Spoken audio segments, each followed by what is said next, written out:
नमोस्तु नमोस्तु क्षुल्लक त्रय के चरणों में इच्छामि। गुरुदेव, आज ठीक 1:45 पर तीर्थ यात्रा प्रारंभ हुई, रथ यात्रा प्रारंभ हुई, शोभा यात्रा प्रारंभ हुई।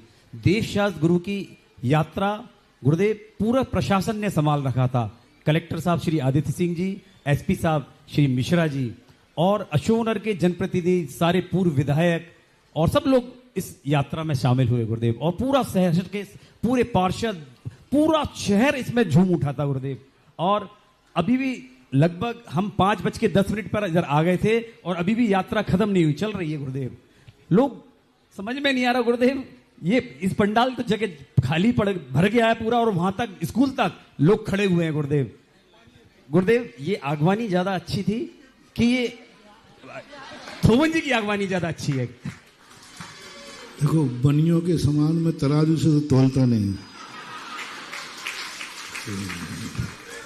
मैं तो कहता हूं हर कार्य एक से बढ़कर एक हो। एक एक को माइनस नहीं करना है, एक एक को प्लस करना है। प्लस होता जा रहा है सब कुछ। और वस्तुतः झांकियों में देखा कौन सा क्षेत्र कैसा बनेगा, वो आज सारे झांकियों वालों ने दिखा दिया कि दर्शनोदय तीर्थ कैसा होगा, ललितपुर का अभिनंदनोदय तीर्थ कैसा है, सतोदय और शांतोदय और देवोदय क्या रूप बनने वाला है। और गगन बिहारी ने बता दिया कि अब गगन बिहारी का ये कैसा बिहार और किस रूप में बनेगा। हर आइटम एक अपने आप में है। और सबसे बड़ा यहाँ सगुन, अभी जैसे बाबू ने प्रश्न किया था कि यहाँ के किसानों को वो नहीं मिल पाता है, उसी के लिए तो हम लोग पदयात्रा करते हैं, उसी के लिए तो हम लोगों की पदयात्रा होती है। और यही सबसे बड़ा इस यज्ञ में, इस यात्रा में आपने देखा होगा जो सबसे बड़ा शगुन, सबसे बड़ा दुर्भिक्ष को टालने वाले थे अखंड धूप घट। जो बीच बीच में जो धूपों के घट चल रहे थे, उन घटों में से जो धुआं निकलता है, हमारे शास्त्रों में आया हवन का धुआं,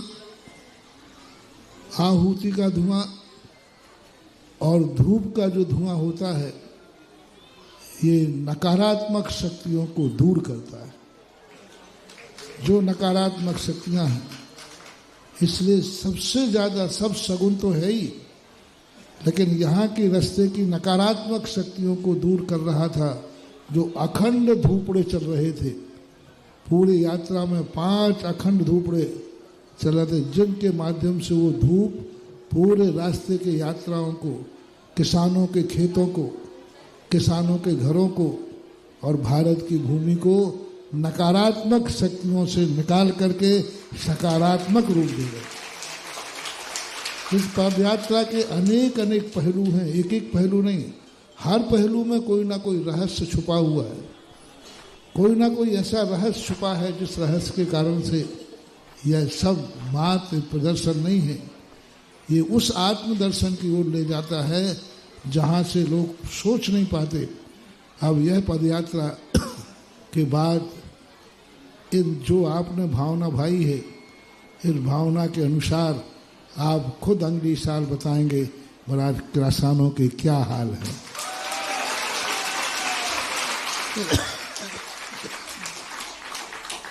जीतू जी, शिवजीत जी, हमारी शक्तियां जो हैं, हम लोग प्रकृति को तो प्रभावित कर लेते हैं, हम लोग प्रकृति को तो सकारात्मक कर लेते हैं, लेकिन राजनीति को सकारात्मक हम लोग नहीं कर पाते।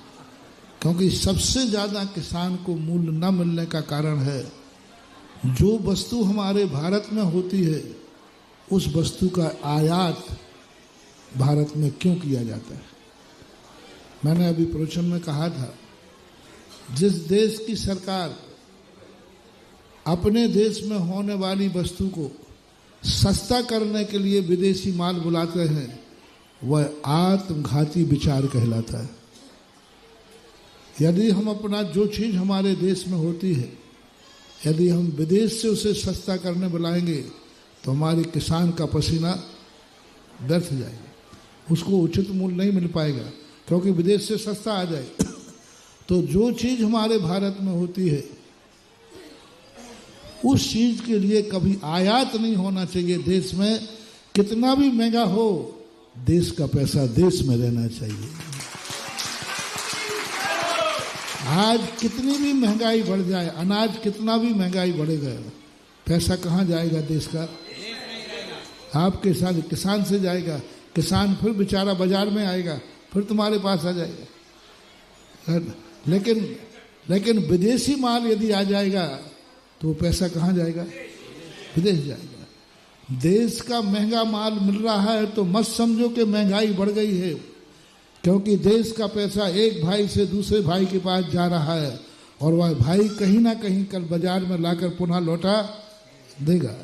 लेकिन विदेशी जो माल हो रहा है, सबसे बड़ी किसानों की छाती पर जो लात मारी जा रही है अनाज का आयात करके,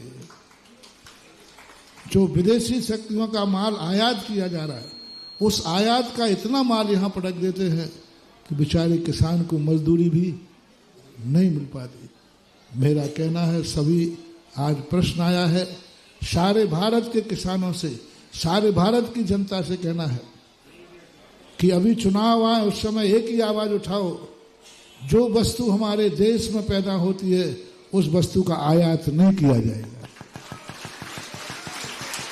आयात उस वस्तु का करो जो हमारे देश में नहीं है और हमारी जरूरत है तो बाहर से बुलाइए, क्योंकि हमारे यहाँ होता नहीं है। लेकिन जो हमारे यहाँ होता है, माल को, अनाज को, गेहूं को, दाल को सस्ता करने के लिए हम विदेशी बुलाएंगे तो हमारे देश के लिए हमारा देशवासी कहाँ जाएंगे? तो ये अभियान यदि सरकार सोच ले कि नहीं, हमारा पैसा हमारे किसान को मिलना चाहिए, किसान समृद्ध होगा, व्यापारी समृद्ध होगा, और व्यापारी समृद्ध होगा तो राष्ट्र समृद्ध होगा। विदेशी माल बुला लेने से ना तो राष्ट्र समृद्ध होगा, ना व्यापारी समृद्ध होगा और ना किसान समृद्ध होगा। विदेश जरूर समृद्ध होगा, उससे अपन को कोई लाभ मिलने वाला नहीं है। ऐसा जिज्ञासा रखें। शांत्योदय तीर्थ क्षेत्र कमेटी के प्रतिनिधि खड़े हो जाएं, दस्तक दें अपनी, और आप तालियों का उद्घोष करके शानदार प्रस्तुति के लिए, इतने दूर दूर से लोग साथ में चल रहे थे, अपनी जिज्ञासा रखेंगे। मेरे भगवान के चरणों में देवोदय, शांतोदय, सतोदय एवं ललितपुर समाज का नमोस्तु। भगवान के अनुज लक्ष्मण, भरत, शत्रुघ्न के चरणों में एक छामी।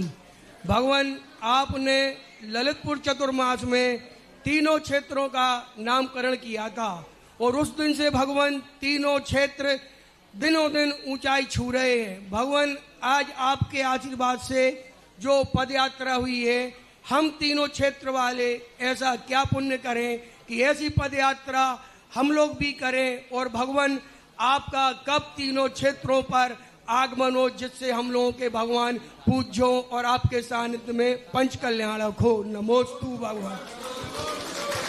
ये सब चीजें भावनाओं के ऊपर है। अब कोई दर्शनार्थी क्षेत्र भी ऐसे ही अनाथ था, इन क्षेत्रों का स्वयं का कोई नाम ही नहीं था, ये गांव के नाम से जाने जाते थे, और गांव के नाम से जाने जाने वाला व्यक्ति, गांव में तो सब प्रकार के लोग होते, अच्छे और बुरे होते, तीर्थ का कोई नाम नहीं था। जब से इन तीर्थों को नाम मिला है, आज धुवन जी को भी जब तीर्थ का उसको नाम मिला है, उसी नाम का परिणाम है कि आज जो मेला है, जो दर्शनोदय तीर्थ क्षेत्र की तरफ जा रहा है, और यह मेला एक ऐसा सगुन बन के मेला बनेगा कि यह तीर्थ को भी विकास करेगा। भावनाएं सब लोग भावे, हर क्षेत्र अपने आप में अकृत्रिम चैत्यालय बने।